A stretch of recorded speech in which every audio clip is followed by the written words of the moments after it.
Where to start? It started 3 months ago, when I died for a while. I was on a motorcycle, careening through the blind streets of the city, when my front wheel got caught in the steely wedges of the CBD tram tracks. And then suddenly, I was in the air. Suddenly, I was on the ground. And suddenly, I was in a world of white-hot pain. And suddenly, there was nothing. I woke up to the whining beeps of an EKG machine a week later. When I first opened my eyes, I saw the kindly face of a middle-aged nurse who came to check up on me. She gave me a warm smile.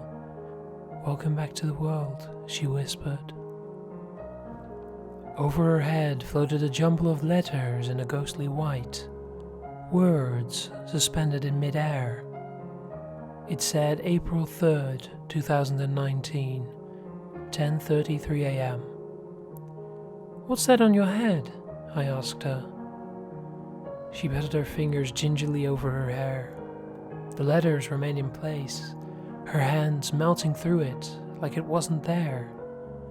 "What's what?" she said. "Do I have a bit of cough up there?" I shook my head.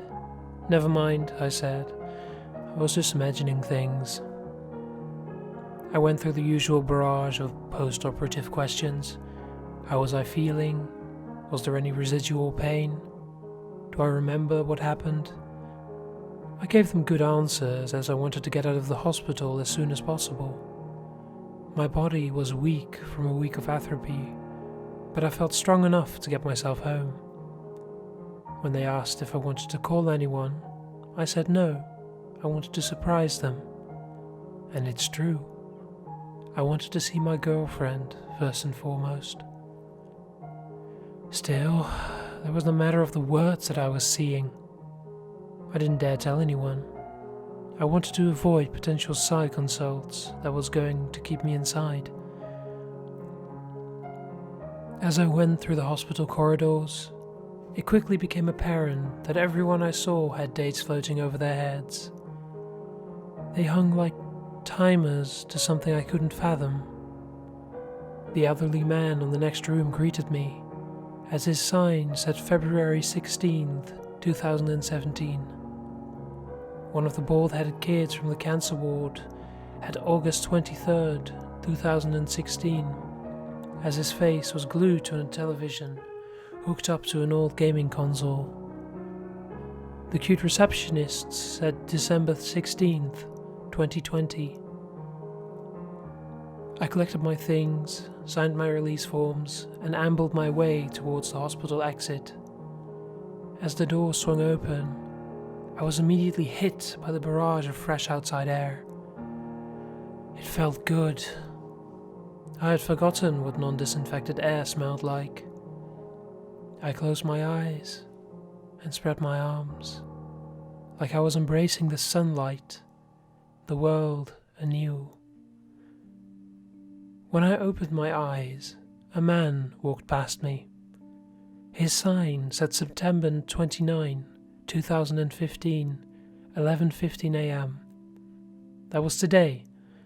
I scanned for the time on my watch. 11:04 it blinked. Immediately, I decided to follow him. I wanted to find out what the dates meant. The man's hair was a silvery grey, which I followed like a beacon as he walked through a busy Ligon street. As people squeezed by me, the signs and dates for hundreds of other people zipped by. I gingerly checked my watch. 11:06, 11:08, 11:09, 11:13, feeling my nerves well up as I approached the time that was displayed over his head. And then he walked past a pedestrian crossing. A car appeared from his right and screeched to a halt in the middle of the intersection. Crimson ribbons of blood smudged with the jet black of burnt rubber. A few meters from where the man stood before was now his lifeless body, sprawled and bent in the way that bodies shouldn't be. And then it all clicked. I was seeing when people were going To die. I took a cab to my Katie's apartment, still shaken by the memory of what had happened. What did it all mean? How did I end up this way? The cab driver turned towards me and said, "Is something on your mind? You look very serious." I shook my head and smiled back.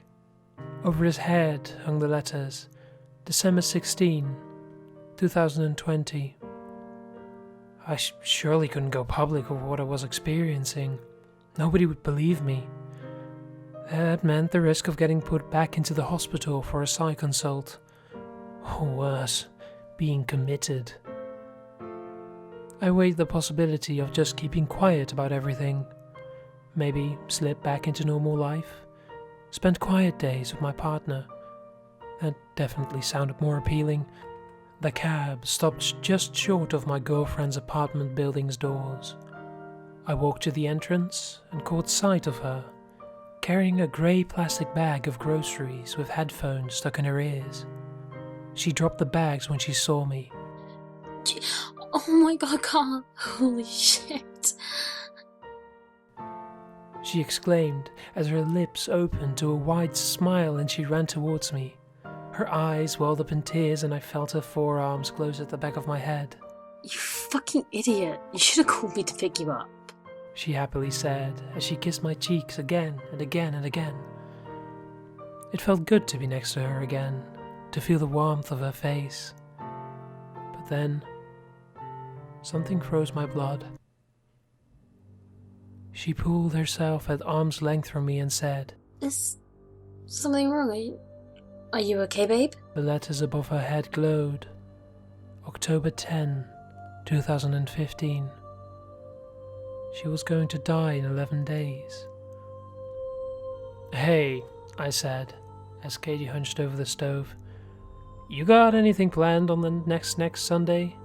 The 11th, I mean." She turned around with a mug full of hot coffee, shook her head. Nah, not really. Why, are you thinking of doing something? I shook my head. "No plans, no outings or whatever. No trips with friends?" She shrugged. Well, Nicole's in France for the rest of the month, and Angie's busy with her uni. She replied. Wait, you're definitely planning something, aren't you? I made a mock exaggerated shrug. "Oh, I don't know," I replied. "Best keep the surprise factor, right?" Meanwhile, the dates that floated at the back of her head mocked me, as if taunting me to do something about it. I didn't understand. What could happen? What could I do? Was there something I could do, if at all? Katie pecked me on the cheek as she picked up a full laundry hamper from the bedroom. "I'll be back in 15. She said. You okay to just chill here?" I nodded and smirked at her. "I'm not really in a shape to do anything else, babe," I replied. As the door shut behind her, I immediately sprang to action. I checked the kitchen drawers for anything, flight tickets, itineraries, anything suggesting a trip that would put her in a dangerous position. I only had a scant amount of time, so I flew through the shelves as fast as I could. Still, nothing. Nothing but electricity bills, a couple of old receipts, some supermarket vouchers. I made my way to her bedroom, feeling a discomfort at the breach I was committing. It felt strange to have to go through her stuff. She was always wildly protective of her privacy, and she frequently reiterated that she needed her own space. That was something that I always respected.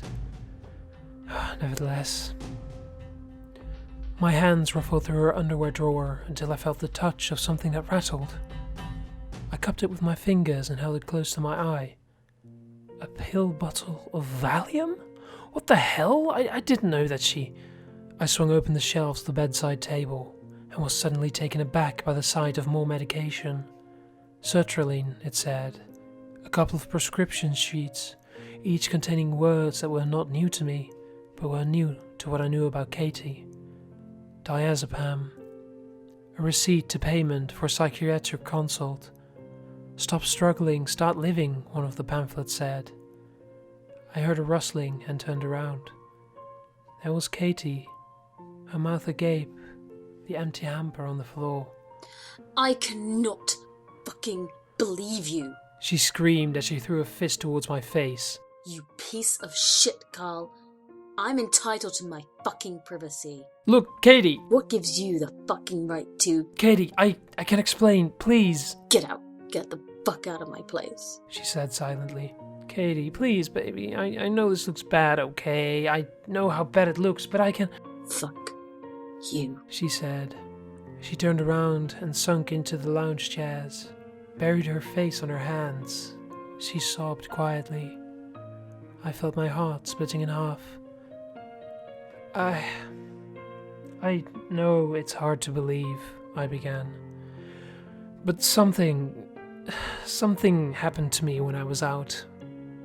Please, you have to believe me, baby. And so, I told her everything.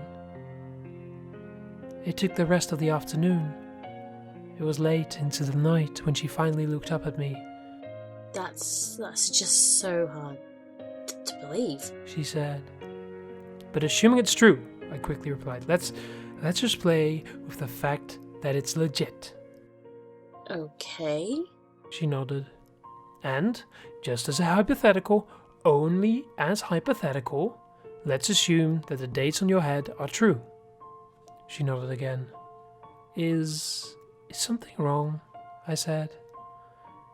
Once again, she buried her face on her palms. There was a look there, for a moment, of someone tired and lonely, a version of Katie I never knew existed. The pangs of a deep exhaustion set in her eyes. She sighed. There were no tears this time. It's been bad lately, she began. And so she told me everything. The fact that she's had depression all her life. The fact that she's had to hide it from everyone, as people around her didn't know how to deal with it. The exhausting, day in, day out feeling of dread that she felt every time she wakes up in the morning. I held her as everything gushed out of her like a dam, as she told stories I didn't know. How, at the first holiday we took together, she had to fake a smile because I had put so much effort into everything. How she desperately wanted to be happy with the fact, but just couldn't. She talked of the exhaustion of trying to be happy. How in some stolen moments I was a distraction from the dreariness of our life. How, in some rarer moments, I actually made her happy. I wrapped my arms around her shoulders as she told me. I've felt so alone all these years, Carl. Usually I can handle it, but it's been bad lately. Really bad. Hey Katie, I whispered. You know what? She looked up at me. What is it? You don't have to deal with it alone anymore, I said. We'll deal with it together. No, she said, shaking her head. I can't put that pressure on someone. Shut the fuck up, babe, I said. We'll deal with it together. Katie smiled. She cuddled up to me as we spent the next few moments in silence. I felt her breaths slowing to sleep. Felt a bit of the wall she built around her slowly breaking down. Maybe she'll let me help her. Maybe not now, but maybe in the future. As I felt my eyelids get heavy, I saw the glowing letters above her head disappear into smoke. In the darkness, the glowing vapors slowly reassembled, coagulated into something new. December 16, 2020, it said. Still close. Still a couple of years from now. We'll take it one week at a time. Oh, I just realized something. What the There's something wrong. There's something wrong. When I look around, I don't see any dates past the year 2020. I'm seeing the same dates again and again. Half Hell, maybe more than that, of the people I see have the same date on their head. It's not just Melbourne, I've seen it when I was in Sydney, and even when we took a trip to Brisbane. I haven't told anyone yet, not even Katie, because I don't know what to do with this information. Shit. It's just the same date, over and over and over, nothing past that. December 16th, 2020, 12:12 a.m.